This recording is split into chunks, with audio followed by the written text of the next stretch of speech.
Merci, Monsieur le Président. Chers collègues, avant de parler chiffres, je veux parler vie. Celle que nous croisons avec ma binôme Céline Magdika dans nos permanences, dans nos quartiers et nos campagnes. Il y a cette mère seule qui veut travailler, mais pour qui tout devient un parcours de combattant. La garde d'enfants trop chère, les horaires d'école qui ne coïncident pas avec ceux du travail, les imprévus du quotidien qui s'accumulent ou encore la charge mentale. Il y a ce jeune diplômé plein d'envie, mais à qui on le reproche de ne pas avoir d'expérience ou qui se retrouve exclu de certaines filières métiers. Et ce senior qui a tout donné à son entreprise, mais qu'on juge désormais trop âgé pour être recruté. Ces visages, ces histoires, ce sont celles de la Côte d'Or réelle, celles qui attendent de nous non pas des discours, mais des solutions.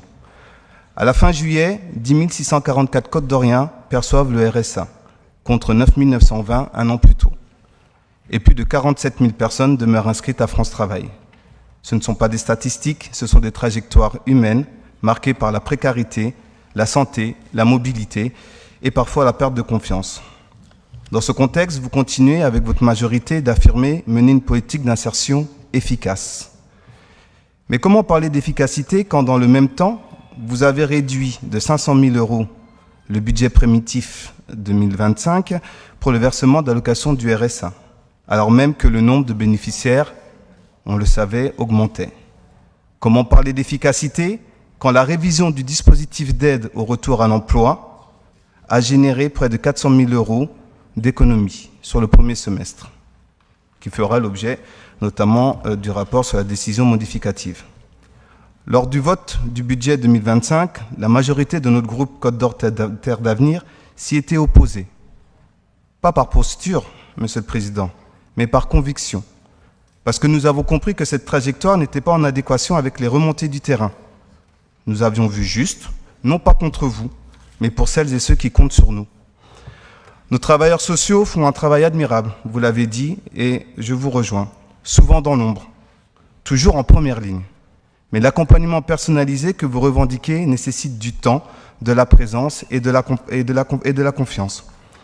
Car on ne peut pas mieux accompagner en se privant de femmes et d'hommes qui en ont la compétence. Et ce n'est pas une question de finances, Monsieur le Président, c'est une question de priorité et de volonté.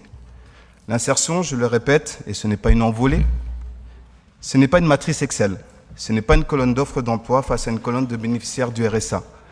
C'est un lien de confiance fragile mais essentiel entre une personne et la société. Et quand ce lien se rompt, ce n'est pas seulement un individu qui tombe, c'est notre pacte social qui s'effrite. Vous nous présentez aujourd'hui un avenant à la subvention du Fonds social européen Plus, ainsi que la contractualisation 2025 avec l'État.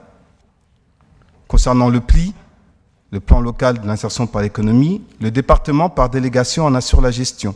Il doit donc veiller à une répartition juste, lisible et équitable. Car l'argent public européen ne doit pas être une faveur. On le sait et on partage cette conviction ensemble, mais un outil partagé d'émancipation et de justice sociale. Je veux aussi rappeler que le PLI, pilier historique de l'insertion locale, ce n'est pas un dispositif parmi tant d'autres. C'est une méthode, une proximité et une expertise humaine. Et là où l'État expérimente, le PLI accompagne. Là où les dispositifs changent, il maintient le lien. Le fragiliser, ce serait briser une chaîne de confiance patiemment construite avec les personnes les plus fragiles. Et cette contractualisation qui doit accompagner les nouveaux bénéficiaires du RSA ne peut pas se faire, Monsieur le Président, au détriment de celles et ceux qui sont déjà, et je m'excuse pour le terme, déjà présents dans la file active. On ne construit pas une politique sociale en oubliant ceux qui la vivent au présent. Enfin, permettez-moi de le rappeler clairement. La politique sociale du département ne peut pas se construire dans le réflexe de l'État fera, ou un autre territoire fera, ou la métropole fera. Quand il s'agit d'insertion, de solidarité, d'accompagnement des plus fragiles, le département est dans son champ de compétences et donc dans son devoir d'action.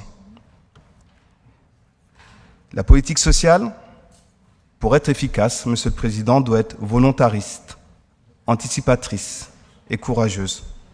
Attendre, c'est subir, et agir, c'est se protéger.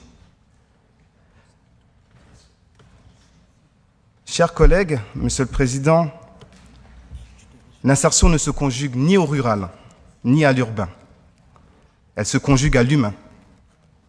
Et je le dis avec force, à force d'opposer les territoires, à force de parler d'assistanat pour expliquer les difficultés, les accidents de vie, le handicap, les victimes de conflits armés et climatiques, certains créent eux-mêmes les conditions d'existence des discours d'extrême droite. C'est un paradoxe terrible, s'inquiéter de la montée des extrêmes tout en tenant les mots qui les nourrissent.